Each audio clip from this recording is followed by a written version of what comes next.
So welcome everyone. It's great to be here together in this remote environment. It's actually great to see people's faces and to actually talk. It's very encouraging.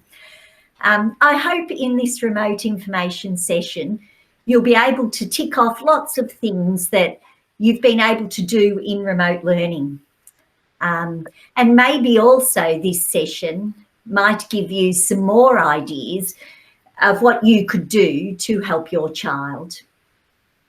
I hope you will gain a greater understanding of the importance of great literacy teaching and also understand more about how schools teach literacy.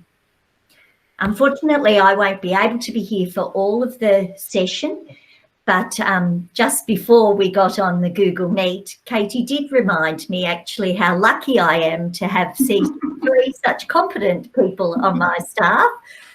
So I guess I better introduce and appreciate these three people. So Katie is our leader. She's an expert teacher. She has a Master of Education. She has very many years of teaching right across the primary school, but in the last 4 or 5 years, that's been very much focused in foundation and grade 1. She's teamed very capably with Lisa. Lisa too has many years, there's Lisa waving, many years of teaching experience at lots of different schools, which is great because that brings a real depth of understanding to our school. Last year she was teaching in grade 5 and 6, and this year she's helping to broaden the F1 teaching experience. So thank you, Lisa. And Kathleen's there in the blue, and Kathleen's very young and enthusiastic and incredibly competent as well. She's taught in grade 5 and 6 at our school for a number of years, and last year and this year she's been teaching in Foundation and 1. So you do, as Katie said, you do have a particularly competent staff and lots of experience to draw on, and I hope that this information session is very informative for you. So welcome, and I'd like to pass it over to Katie. Thank you, Trish. Welcome everyone who's been able to come. We've got some of the kinder teachers, and I see a couple of our parents here from school. Actually, at the moment, we are sharing our presentation, so I hope that you can see us properly, and we'll get started now. So I'd like to welcome you all here to our St. Joseph's Schools information session.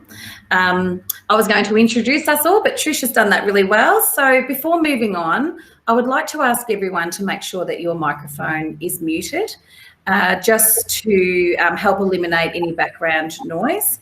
And then at the conclusion of the presentation, we'll have the opportunity for some questions and some answers.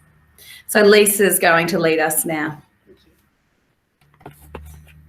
Okay. I'd like to start with the learning intention. Oh, sorry about that. Oops. Here we go. We use learning intentions to ensure that what we address today has a true purpose.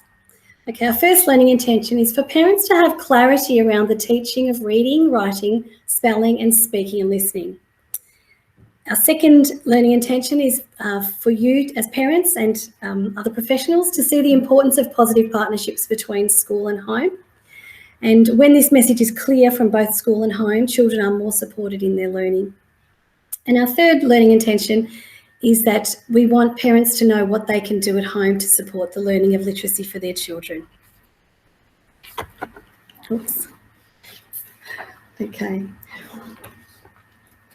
What do we mean by literacy? The 4 components of literacy are reading, writing and spelling, speaking and listening, which is referred to as oral language.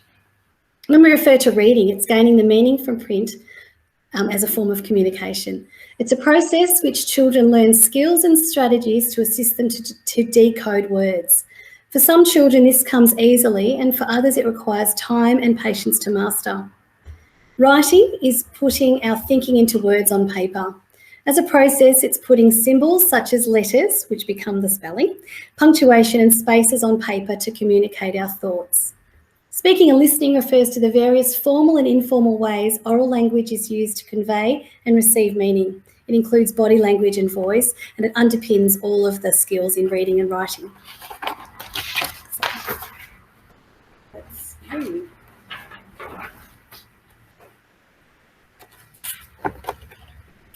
Beginning school. It's really important to understand that prior to beginning school, every child's experiences vary. Some children have already engaged quite a lot with books and drawing and understanding how to hold a pencil, being read to, whereas other children may not have shown any interest in the academic areas yet, and they may have been more interested in playing outside in the sandpit rather than engaging with reading and writing. So due to these differences, it's vital that early assessments happen when any new student begins at our school.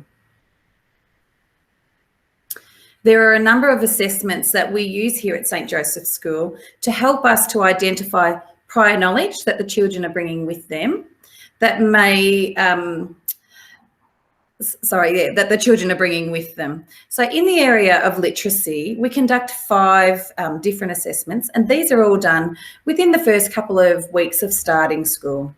So the first one is called Concepts About Print, and it just tells us what a child knows about reading, what their experience is of a book. Do they know how to hold the book the right way? Do they know where the front of the book is? Do they know how to follow the direction of the writing and where to go when you get to the end of a line?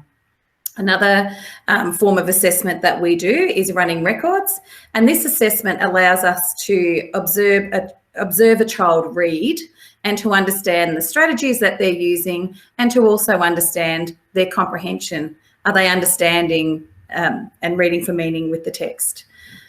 We also assess their letter ID to see, do they know any uppercase letters and any lowercase letters? The record of oral language is another assessment, and this assessment allows us to determine the child's ability to hear language and to repeat the content accurately. And then the last assessment that we do to collect data from the children is to assess whether they know any of the frequent high frequency sight words when they begin here at school.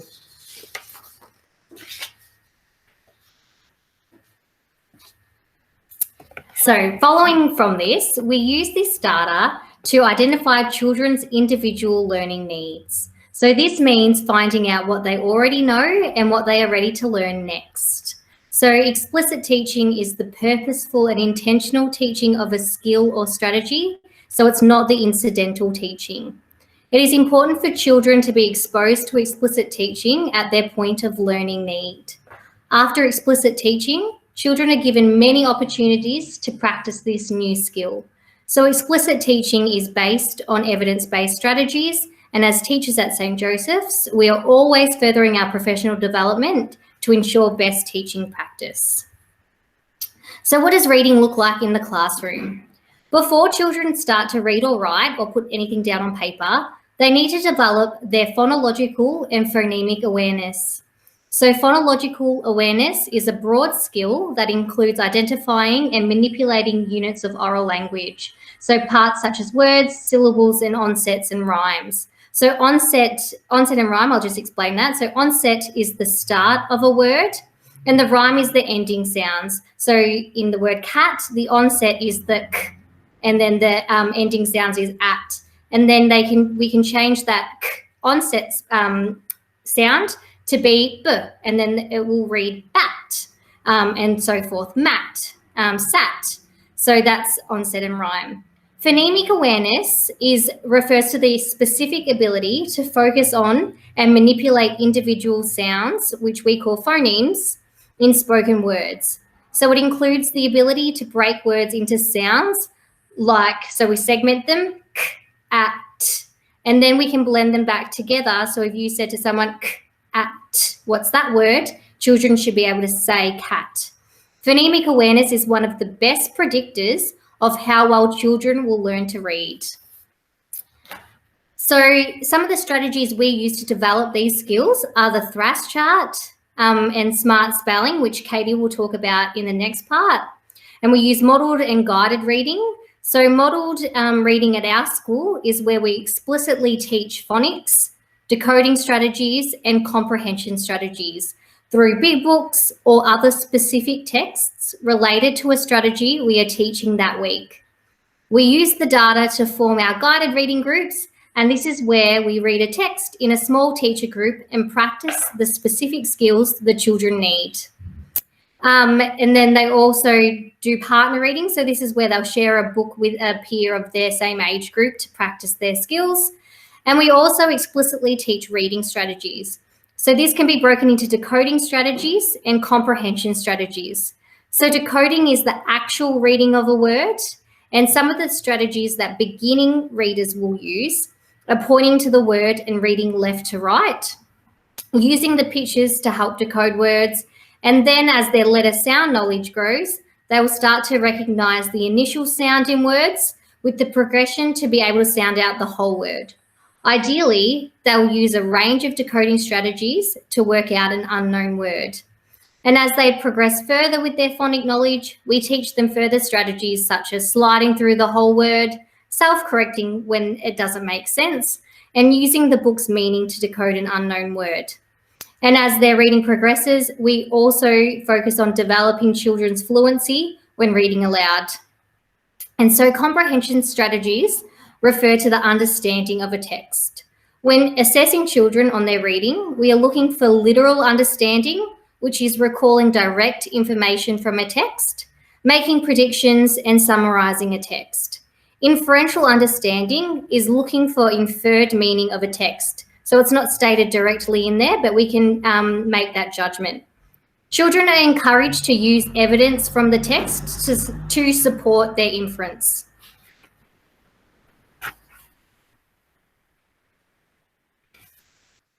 What does spelling look like in the classroom? At our school, we implement two main strategies to support the teaching and learning of spelling, and these strategies are THRAS and smart spelling. The THRAS Institute is an Australian-based company that has developed a specific pedagogical practice for the teaching of literacy. THRAS is an acronym for Teaching Handwriting, Reading and Spelling Skills. THRAS is a teaching tool or strategy that identifies that we have 44 sounds that can be heard, but there are only 26 letters to represent these sounds. Therefore, there's not a direct one-to-one relationship between the sounds that we hear and say and the letters that we see and write. These sounds and letters are what we use to make sense of our reading, writing and spelling. So in previous times, children were taught in early literacy that A says at and B says Bert. Whilst this is very important for early literacy, tools such as THRAS allow children access to the understanding that there are the 44 sounds but only 26 letters, and therefore children are able to use this tool to assist them to decode words. The THRAS strategy is explicitly taught and includes not only how to identify the sounds that can be heard in each word, but also which spelling choice best reflects the sounds. THRAS highlights that letters are just letters, so A, B, C, D. And so that's the name of the letter, but when it's in a word, that letter makes a sound. So the letter A, for example, in ant makes the at sound. In baby, it makes the A sound. In the word air, it makes the air sound. And in the word wall, it makes the or sound. So it can be really confusing. So until that letter is in a word, we don't really know the sound that it makes. Some THRAS activities that we use at school to support our young people in learning about sounds and spelling are, actually, if you look on the PowerPoint here, you can see the THRAS chart is there. And it's actually the front and the back of the THRAS chart. There are the consonant sounds, spelling choices, and there are the vowel spelling choices.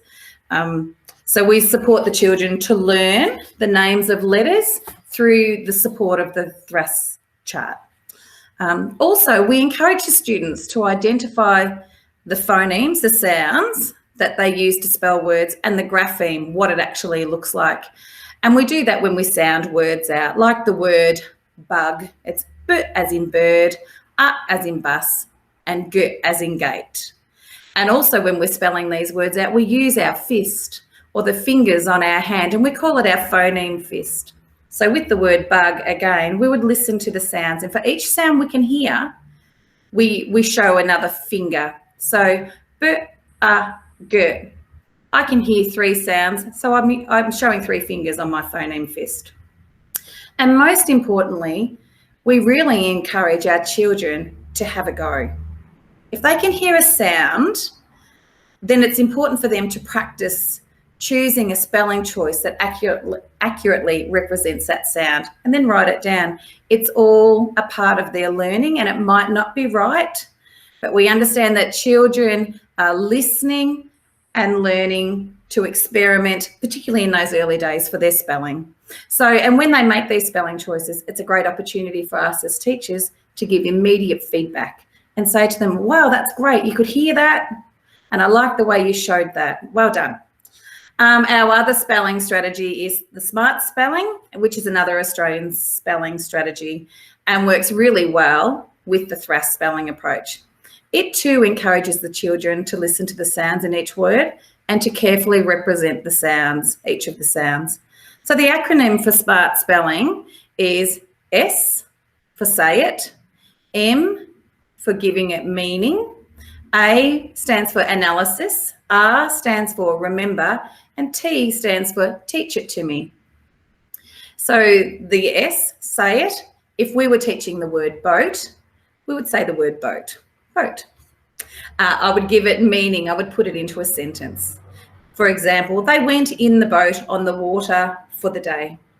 The next part, the A for analysis means that they're listening to the symbols in the syllables in the words, how many sounds they can hear, B, O, T, using their phoneme fist, and then the letters that they use to represent the sounds, B, O, A, T. The R part of the SMART spelling is to remember, and that's when we really focus on a tricky part of the word. And in the word boat, we could assume that the OA, the digraph, 2 letters making 1 sound, could be the tricky part in that word. And then the last part of SMART spelling is to teach it. Teach it to me, the teacher, or teach it to a friend. And when they do that, they would say, oh, I can spell boat. It's B-O-A-T. And this routine never changes. It's really important that they follow the SMART spelling process. What does writing look like in the classroom? Writing needs to be purposeful. Writing is putting our thinking on paper. We always attempt to immerse and engage our children in writing. Early writers enjoy writing sentences about real-life situations. They like word lists, letters and cards to friend and family, information about animals, crafts or areas of interest. Some strategies that we use to teach writing are teacher-modelled writing.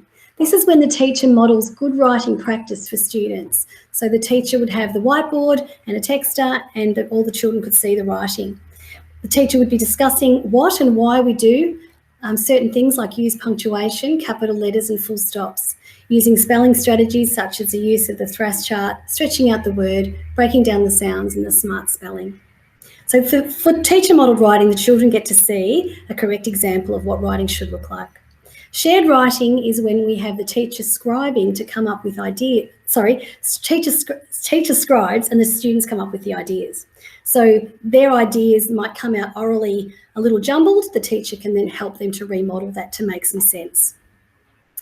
The students get a chance then to come out and write words or identify words from lists around the room to contribute their ideas for shared writing tasks. Then we work towards independent writing, and that's when the students have a go at writing on their own. In order for students to do this, they need to have some tools to scaffold their learning. So we have alphabet charts on their table so that they can see the correct model for how letters are formed. We have sight word lists. Sometimes we send them home the blue and the pink Oxford word lists. They've been used in remote learning. It could also be the meow words, the rainbow lists. And these sight words make up 70% of what we read and write. So instant recall of these enhances our fluency of our writing and our reading. It supports early writers to have these lists nearby when they're writing so that they can move on quickly and find words to help them. Handwriting is really important in writing. It's important to assist the development of neat handwriting with the correct pencil grip. All letters begin their formation at the top of the letter. So when children form habits of starting letters from the bottom, it can be a difficult habit to break. So it helps with writing fluency and neatness if the students form their letters correctly. So if you notice your child forming letters from the bottom, it's really good to encourage them to start them from the top. Hearing sounds in words. Early writers need scaffolding to support their writing attempts. Sentence starters such as on the weekend or in this story allow writers to tune into what they are writing about. Because writing is putting our thinking into words, it's really important to say out loud and form these sentences orally in our thinking before we attempt to write them on paper. Early writers may only hear the first sounds in words. It's important to build their confidence by encouraging these early efforts, as you have to be a bit of a risk taker to try to spell an unknown word. As writers become more confident and build their understanding of sounds in words, they're able to hear more sounds, ending sounds, and some middle or medial sounds, and that's when they start taking more risks with their writing. Please encourage all efforts and resist the temptation to tell your children how to spell. When they ask, respond with something like, let's stretch out the word and see how many sounds you can hear. If it was birthday, I would say birthday, and then we'd sound out b-d-a, and that could then get their sound, their thrust chart, and find those spelling choices. As they learn more about letters and sounds through smart spelling and daily reading, students are able to make connections. They might say things like, oh, that has a th in it, like my name. When we correct the students' written work, sometimes we correct everything and sometimes we choose to focus on a particular skill. Meaningful feedback encourages children to move forward with their learning. They cannot take feedback about everything all at once.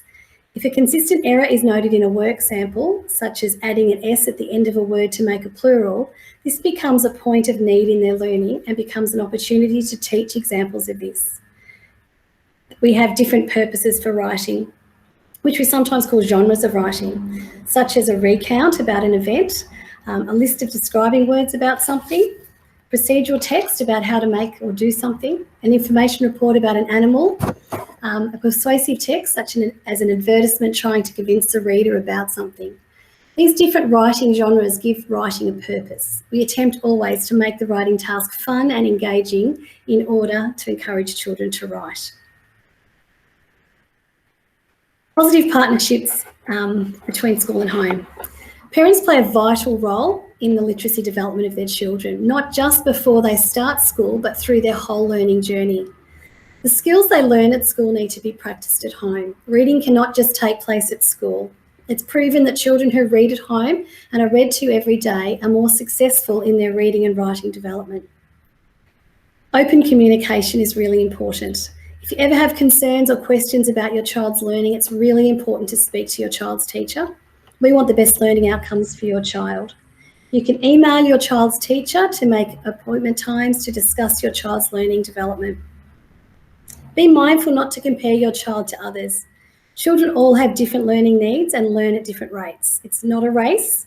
Learning is a journey and a continuum. We address individual learning needs as we identify them to assist the children to move forward in their learning. So supporting your child's literacy skills. So you can support your child with literacy both beginning, before they start school, and while they're at school. So some of the things that you might like to do are use alphabet charts and songs. So play games with these with the alphabet, sing the song, have charts up, and these will all help develop letter recognition. Read to your child every day, but importantly, make reading fun. Make it a fun thing you do as a family. So for children who are at school now and reading might be proving to be difficult, please remember that learning happens at school and the reading at home is fun. If there is no fun in it, the learning won't happen and they won't want to do it. So explore letters, sounds, words, and discuss pictures in books. Develop their phonological awareness by singing nursery rhymes and poetry, and have fun with rhyming words at home. Play games with letters and simple words, so you can make up some yourself, or you might go online and there is many ideas.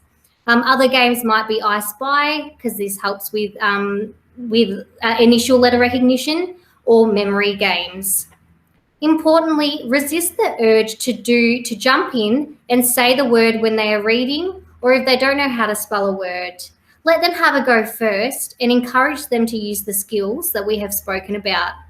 And lastly, model correct grammar to your children. So lots of kids use incorrect grammar and verb tenses, and it is important to model this correctly.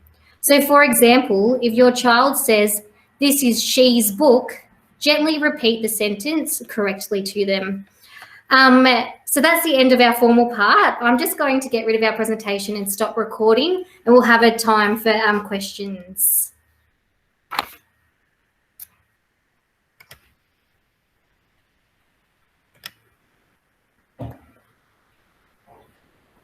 All right. Oh, I'm going to stop recording.